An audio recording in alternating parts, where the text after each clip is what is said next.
Hai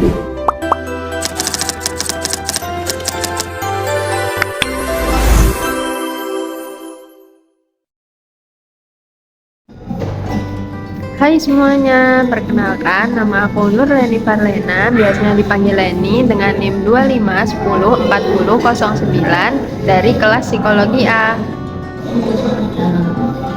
Di video kali ini aku akan membahas salah satu isu penting dalam psikologi industri dan organisasi, yaitu tentang diskriminasi di tempat kerja, khususnya terkait perbedaan upah antara laki-laki dan perempuan di Indonesia.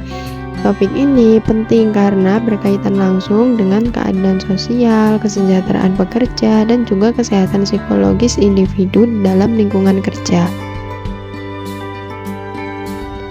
Di dalam dunia kerja yang ideal, setiap individu seharusnya mendapatkan perlakuan yang adil tanpa memandang gender, latar belakang, maupun status sosial. Namun, kenyataannya diskriminasi masih sering terjadi, baik secara sadar maupun tidak sadar. Salah satu bentuk yang paling sering terjadi adalah kesenjangan upah antara laki-laki dan perempuan. Fenomena ini bukan hanya terjadi di luar negeri, tetapi masih juga menjadi masalah nyata yang ada di Indonesia.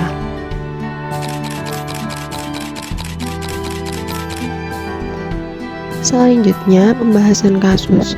Berdasarkan data Badan Pusat Statistik atau BPS pada tahun 2025, rata-rata upah pekerja laki-laki berada di angka sekitar 3,3 juta, sedangkan perempuan hanya sekitar 2,61 juta. Artinya, terdapat selisih yang cukup signifikan, padahal banyak kasus perempuan memiliki kemampuan, pendidikan, dan pengalaman yang tidak kalah dari laki-laki. Hal ini menunjukkan bahwa masih ada ketimpangan dalam sistem kerja kita. Bahkan, banyak perempuan yang menjadi tulang punggung keluarga tetapi tetap menerima upah yang lebih rendah. Dari sudut pandang psikologi, kondisi ini bisa menimbulkan perasaan tidak dihargai, stres kerja, hingga menurunnya motivasi. Kerja bareng, kerja keras, tapi gajinya kok beda? Gimana ceritanya? Perempuan cenderung digaji lebih rendah dari laki-laki untuk pekerjaan dan effort yang sama. Rata-rata gaji atau upah laki-laki ada di angka 3,3 juta per bulan. Sedangkan rata-rata gaji atau upah perempuan sebesar 2,57 juta per bulan. Artinya ada 22% kesenjangan antara gaji laki-laki dan gaji perempuan. Sudah saatnya kita lebih objektif dalam menilai kualitas kerja seseorang dan memberikan kesempatan untuk orang-orang yang memang qualified, terlepas dari bias gender. Kalaupun bekerja, perempuan dibayar lebih rendah dari laki-laki. Perempuan hanya mendapatkan gaji 77% dari apa yang diperoleh laki-laki. Kita perlu mendorong lebih banyak lagi kebijakan yang berpihak pada perempuan. Bukan sekedar untuk menyesuaikan dengan tuntutan zaman, tapi untuk mengembangkan potensi setiap orang. Bukan sekedar untuk mendapatkan uang, tetapi menjadi teladan. Bukan hanya mendukung perekonomian, tapi menjalankan hak asasi yang melekat di setiap orang. Ya, bukan hal yang mudah, karena tekanan muncul bukan hanya dari lingkungan sekitar bahkan terdekat, tapi juga dari keraguan dari dalam diri yang kerap membuat perempuan didera perasaan bersalah. Apapun karya yang kita lakukan di luar peran sebagai ibu, terkadang memunculkan kekhawatiran. Sudahkah saya menjadi ibu yang baik? Jika kita melihat dari sisi kebijakan, sebenarnya pemerintah Indonesia sudah memiliki aturan yang melarang diskriminasi di tempat kerja. Namun permasalahannya terletak pada implementasi di lapangan. Masih banyak perusahaan yang belum menerapkan sistem gaji yang adil, tidak transparan dalam pemberian upah, masih dipengaruhi oleh bias gender. Selain itu, pengawasan dari pemerintah juga masih belum maksimal. Akibatnya, kebijakan yang seharusnya melindungi pekerja justru belum bisa dirasakan secara merata oleh semua pihak, khususnya perempuan. Kalau kita analisis lebih dalam, diskriminasi ini tidak terjadi begitu saja. Ada beberapa faktor yang mempengaruhinya, seperti yang pertama ada stereotip gender. Masih banyak anggapan bahwa laki-laki adalah pencari nafkah utama, sedangkan perempuan dianggap hanya sebagai pelengkap. Padahal saat ini banyak perempuan juga yang menjadi tulang punggung untuk keluarganya. Yang kedua ada budaya sosial. Budaya patriarki yang masih kuat membuat perempuan sering dipandang memiliki peran utama di rumah sehingga dianggap kurang serius dalam sebuah pekerjaan. Yang ketiga, ada kurangnya kesadaran perusahaan. Beberapa perusahaan belum memahami pentingnya kesetaraan gender dalam meningkatkan produktivitas dan kesejahteraan karyawan. Yang keempat, ada dampak psikologis. Dari sisi psikologi, diskriminasi ini bisa menyebabkan stres kerja, penurunan kepercayaan diri, burnout, bahkan keinginan untuk resign. Jika dibiarkan, hal ini tidak hanya merugikan individu tetapi juga organisasi secara keseluruhan. Jika dilihat dari sudut pandang lain, kesenjangan upah ini juga bisa terjadi karena adanya perbedaan kesempatan yang diberikan di tempat kerja.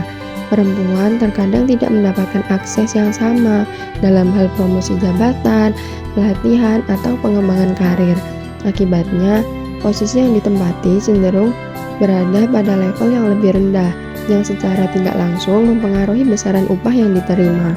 Hal ini menunjukkan bahwa kesenjangan upah tidak selalu terlihat secara langsung, tetapi bisa terjadi melalui sistem yang tidak seimbang.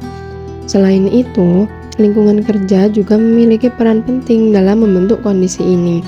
Jika budaya organisasi masih memandang perempuan sebagai pekerja tambahan atau kurang prioritas, maka kebijakan yang diambil pun bisa cenderung tidak adil.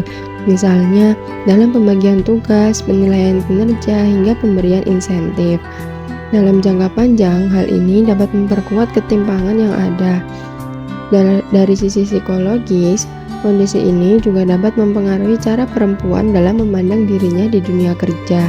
Ketika seseorang terus-menerus berada dalam sistem yang tidak adil, ia bisa mulai meragukan kemampuannya. Meskipun sebenarnya ia memiliki potensi yang besar, fenomena ini sering disebut sebagai penurunan self-esteem atau kepercayaan diri akibat lingkungan yang tidak mendukung. Oleh karena itu, penting untuk tidak hanya melihat kesenjangan upah sebagai perbedaan angka semata, tetapi sebagai bagian dari sistem yang perlu diperbaiki secara menyeluruh. Dengan memahami akar permasalahannya, kita bisa lebih mudah untuk menemukan solusi yang tepat dan berkelanjutan. Nah, untuk mengatasi masalah ini, ada beberapa solusi yang bisa dilakukan. Yang pertama, dari pemerintah dengan cara memperketat pengawasan terhadap perusahaan, memberikan sanksi tegas terhadap praktik diskriminasi, lalu meningkatkan kebijakan kesetaraan gender. Yang kedua, dari perusahaan, yaitu dengan menerapkan sistem gaji berbasis kompetensi, menyediakan kesempatan kerja yang setara, lalu menciptakan lingkungan kerja yang inklusif.